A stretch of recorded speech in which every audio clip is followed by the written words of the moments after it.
بسم الله الرحمن الرحيم. سؤال جديد وإجابة جديدة.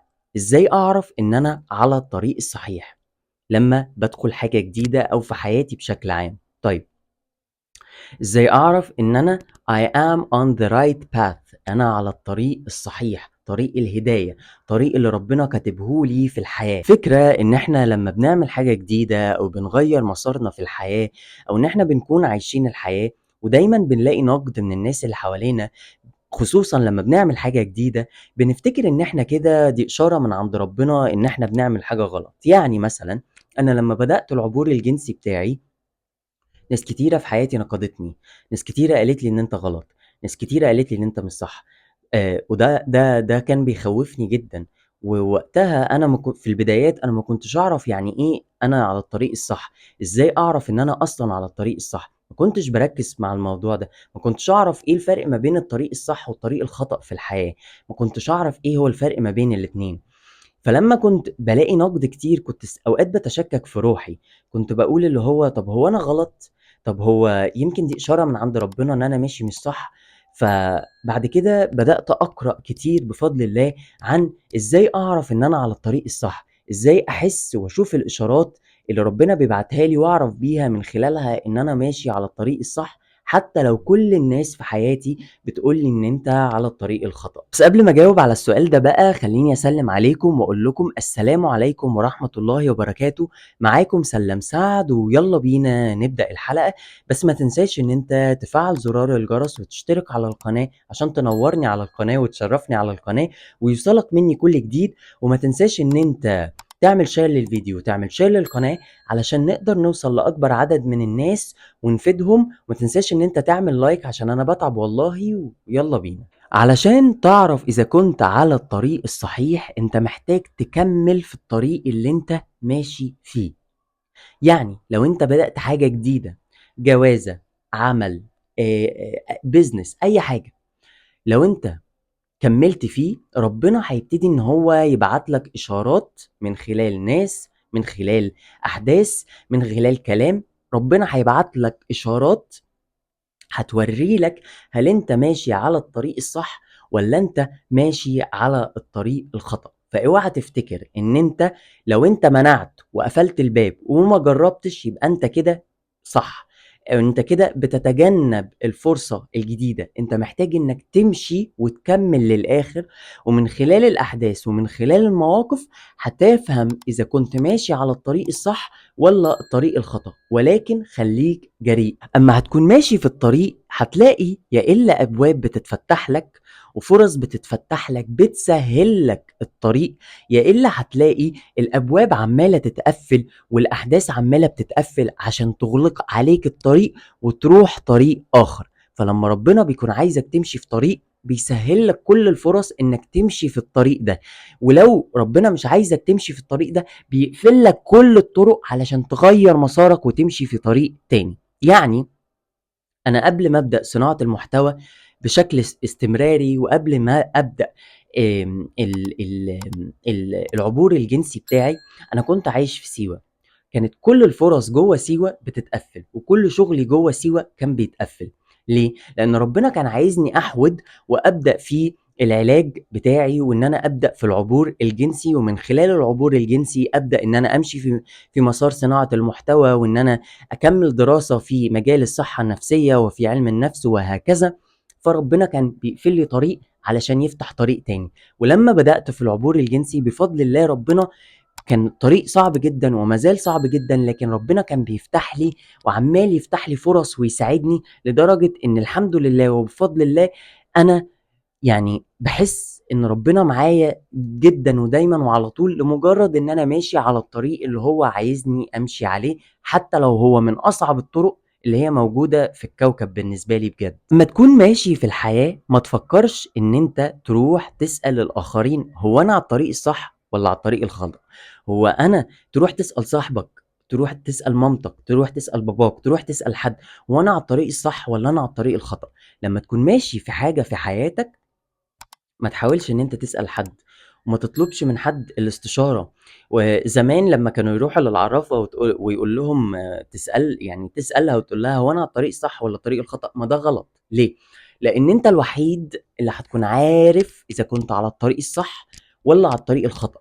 مش كل الناس هتكون موافقة على الطريق بتاعك حتى لو كانوا بيحبوك، حتى لو كانوا من اقرب الناس ليك. فخليك عارف ومتأكد ان طريقك انت اللي تحسه وانت اللي تمشي فيه، وما تطلبش من حد وما تسألش حد اذا كنت على الطريق الصح ولا على الطريق الخطأ. خليك عارف ان الطريق الصح بيكون الطريق الاصعب، الطريق اللي هو بيكون اختياره صعب جدا، هو ده الطريق الصح.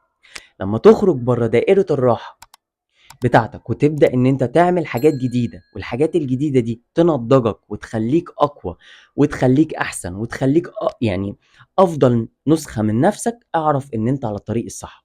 كمان لما تكون على الطريق الصح هتلاقي نفسك ان انت بدأت تتغير وبدأت تكون حد تاني انت مش متعود عليه، اعرف ان انت على الطريق الصح. وكمان لما هتكون حد جديد هتحس ان انت مش عايز ترجع لورا، هتحس ان انت متشجع انك تكمل قدام، وانك مش عايز ترجع تاني للشخص اللي انت كنت عليه، وانك متشجع انك تكمل حتى لو الطريق صعب جدا، حتى لو الطريق فيه تحديات. هتلاقي نفسك ان انت عايز تكمل ومش عايز اصلا ترجع لورا. هتلاقي ان الطريق الصح عامل شبه انك اترميت في المحيط، انت مش عارف انت رايح فين ولا انت كنت فين ولا هتبقى فين. فهتحس انك تايه. الطريق الصح دايما بيحسسك انك في التوهة، وانك كأنك دخلت بازل ومحتاج تحل البازل، او محتاج تحل اللغز ده. فاثناء ما انت بتحل اللغز هتلاقي نفسك انك عمال بتتعلم حاجات جديدة، وعمال بتفهم عن نفسك وعن الحياة حاجات جديدة. فاعرف انك على الطريق الصح. الطريق الصح دايما بتحس فيه انك تايه وانك حيران، ده شعور عادي جدا وطبيعي جدا. انت على الطريق الصح هتلاقي قلبك مخليك انك في حالة من الهدوء، انت هادي حتى لو الدنيا كلها بتنهار من حواليك، انت جواك شعور بالهدوء انك ماشي على الطريق الصح. قلبك بيقولك، قلبك دليلك، استفتي قلبك انك على الطريق الصح. هتلاقي انك مرتاح، هتلاقي انك هادي، هتلاقي انك من جواك عارف ان في حاجة هتنقذك، ان الله موجود وهينقذك. خليك عارف انك لما هتمشي على الطريق الصح هتخسر ناس وهتخسر فرص وهتخسر حاجات كتيرة جدا، وهتلاقي حاجات جديدة هي اللي بتتكون، ناس جديدة بتدخل في حياتك، فرص جديدة بتدخل في حياتك، شغل جديد بيظهر في حياتك، انت شخصيا بتكون حد جديد من نفسك. فتوقع انك لما تكون على الطريق الصحيح ان الدنيا هتتهد بيك وهترجع تتبني من اول وجديد، وهتخسر كتير جدا. ما تخافش من الخسارات دي، لان قصادها ربنا هيدخلك مكاسب جديدة هتفرحك وهتبسطك وهتحسسك ان انت اقرب لايه، لانك تحقق اهدافك واحلامك. وانت على الطريق الصحيح هتلاقي نفسك ان انت بقيت عايز تنعزل، عايز تكون لوحدك شوية، عايز تنفرد بروحك. والموضوع مش مرتبط بالاكتئاب والوحدة، ولكن الموضوع مرتبط بان انت عايز تقعد مع نفسك، عايز تقعد مع دماغك، عايز تقعد مع افكارك. بقيت مرتاح اكتر في ان انت بتقعد لوحدك. لو انت مثلا كنت اجتماعي قوي بقيت عايز تقلل خروجات، عايز تقلل نزولات. مش معناها انك بتنعزل عن الاخرين، مش معناها ان انت ما بقيتش عايز تتكلم مع الناس وانك بتهجر الناس، ولكن معناها ان انت بقيت عايز تكون مع نفسك اكتر، عشان محتاج تهدى، علشان محتاج تعرف انت هتعمل ايه الخطوة الجاية. فلو لقيت نفسك ان انت بدأت تقلل خروجات، بدأت ان انت تكون مع نفسك ومرتاح مع نفسك اكتر، اللي هم بيسموها السوليتيود، انك تكون في حالة من اللي هي انك تكون في حالة من انك تكون قاعد لوحدك بس انت مرتاح ومبسوط، الخلوة، انك تكون في خلوة. فلما تلاقي نفسك انك عايز تكون في خلوة، اطمن واعرف انك على الطريق الصحيح. وانت على الطريق الصحيح هتلاقي ان كل خطوة بتمشيها عمالة بتوصلك للخطوة اللي وراها. وكأنك عارف انت في الالعاب الفيديو جيم لما تدخل مرحلة فيحصل لك خطوات كده فتدخل على المرحلة التانية، انت لما بتكون على الطريق الصحيح انت بتبقى المفاجأة انك بتكون بتمشي، محتاج تمشي الخطوات بتاعت اللحظة بس، تعمل اللي عليك في اللحظة بس. ولما بتعمل اللي عليك في اللحظة بس، ربنا بيديلك كل الإشارات والعلامات اللي تخليك تدخل على الليفل 2، على المرحلة التانية. فبتبقى عارف أصلا الخطوة القادمة عاملة إزاي وهتوصلك لفين. فأنت بتكون قبل ما تدخل الحاجة اللي انك عايز تغيرها أو الحاجة اللي انت عايز تبدأ فيها، بتكون مش عارف المستقبل هيوديك فين. لكن كل ما انت بتمشي خطوة، خطوتك بترشدك للخطوة اللي بعدها.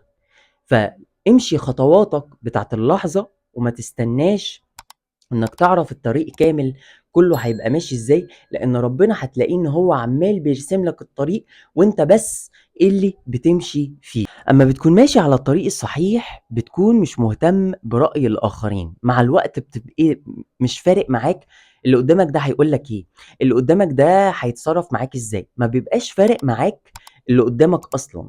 ليه؟ لانه انت بتلاقي نقد كتير قوي، لان محدش بيبقى عاجبه الطريق اللي انت ماشيه، وهم مش قادرين يفهموا ان طريقك غير طريقهم. فهتلاقي نقد، وهتلاقي ان انت بدأت انك ما تركزش مع نقد الاخرين، وانك مش فارق معاك نقد الاخرين، وان اللي قدامك هيقول لك ايه دي حاجه ما بتبقاش فارقه لك اصلا. اما بتكون ماشي في الطريق الصحيح انت بتلاقي نفسك ان انت عندك اصرار وعزيمه بفضل وقوه الله، مش بتلاقيها في اي وقت من فترات حياتك خالص. ليه؟ لانك بتلاقي ان في احداث بتوقفك وبتكون عايزه توقفك، لكن انت بتكون مصر انك تكمل ومصر ان انت تمشي. فبتلاقي نفسك ان في قوة عظمى عمالة بتزقك لقدام، عزيمة، إرادة، هكمل، هعمل، هسوي. فبتحس ان مهما شفت من احداث ومهما شفت من ظروف انت بتكمل وبتستمر حتى لو حياتك سيئة جدا. اما بتكون ماشي في الطريق الصحيح انت بتلاقي نفسك ان انت بتكتشف في نفسك جوانب جديدة، بتعرف نفسك من اول وجديد، وبتعرف الحياة من اول وجديد، وبتعرف حاجات كتيرة جدا من اول وجديد، وبتكتشف دورك في الحياة وانت جيت الحياة ليه، وربنا جابك الحياة ليه، وكل الاحداث اللي حصلت لك في الماضي دي حصلت لك ليه. فبتبتدي ان انت تربط الاحداث ببعض، انا جيت للدنيا، ربنا جابني للدنيا ليه، حصل لي الاحداث دي في الدنيا، ايه الدروس المستفادة اللي حصلت لي في الماضي. وبتربط الاحداث في بعض وبتبتدي ان انت تكون حياة جديدة، وبتكون انت شخص جديد وحياتك حياة جديدة، والمجتمع اللي حواليك والناس اللي حواليك ناس جديدة. بتلاقي نفسك ان انت خلقت من اول وجديد. ما بتمشي في طريق جديد وان انت بتكون خلاص اتعودت على ان ما يفرقلكش اراء الاخرين ورأي الاخرين ونظرة الاخرين ليك ايه، بتلاقي ان انت لما بتكون على الطريق الصحيح ان انت بتعبر عن نفسك بالجرأة، بتعبر عن نفسك ومش فارق معاك اللي قدامك ده هيبقى موافقك ولا مش موافقك، وما بيبقاش مش مهتم، انت بس بتقول رأيك، ومش مهتم حتى ان اللي قدامك ياخد برأيك ده، لانك بتكتشف ان انت ليك دور في الحياة، ومش لازم يبقى دورك في الحياة زي اللي قدامك، ومش لازم الدروس اللي انت اتعلمتها دلوقتي او انت بتعلمها دلوقتي هو اللي قدامك يكون بيتعلمها دلوقتي. فبيكون عندك تصالح انك انا بعبر عن رأيي من اجل التواصل، واللي قدامي بيعبر عن رأيه من اجل التواصل، واحنا الاتنين مش لازم نقلد بعض ولا نكون زي بعض، ولكن المفروض ان احنا نحترم بعض ونقدر اراء بعض ونسمع بعض. فانا من موقعي هذا بقول لك ما تخافش انك تاخد طريق جديد، ما تخافش انك تعمل حاجة لأول مرة تعملها، ما تخافش ان انت تاخد طريق كل الناس بتنقدك عليه. المهم ان انت تكون مرتاح ومبسوط وبتعمل حاجة بتحبها وحاسسها من قلبك وحاسسها حقيقية وصادقة وأصلية. وما تخافش حتى لو كل الناس عارضوك وحاولوا يوقفوك، هتلاقي ربنا بيساعدك وواقف جنبك ومعاك. خد الطريق الأصعب، وخد الطريق اللي بيخليك أكثر نضج وأكثر قوة وأكثر نمو. وما تخافش، ربنا مش هيسيبك، وهيخليك أحسن نسخة من نفسك لما تقرر إن أنت تكون أحسن نسخة من نفسك. إن الله لا يغير ما بقوم حتى يغيروا ما بأنفسهم. خد الطريق الصعب واخرج بره دائرة الراحة. كان معاكم سلام سعد. ما تنساش ان انت تفعل زرار الجرس وتشترك على القناة علشان يوصلك مني كل جديد، وتعمل شير للفيديو وتعمل شير للقناة عشان نقدر نوصل لأكبر عدد من الناس ونفيدهم. وما تنساش ان انت تعمل لايك علشان انا بتعب والله. وشكرا.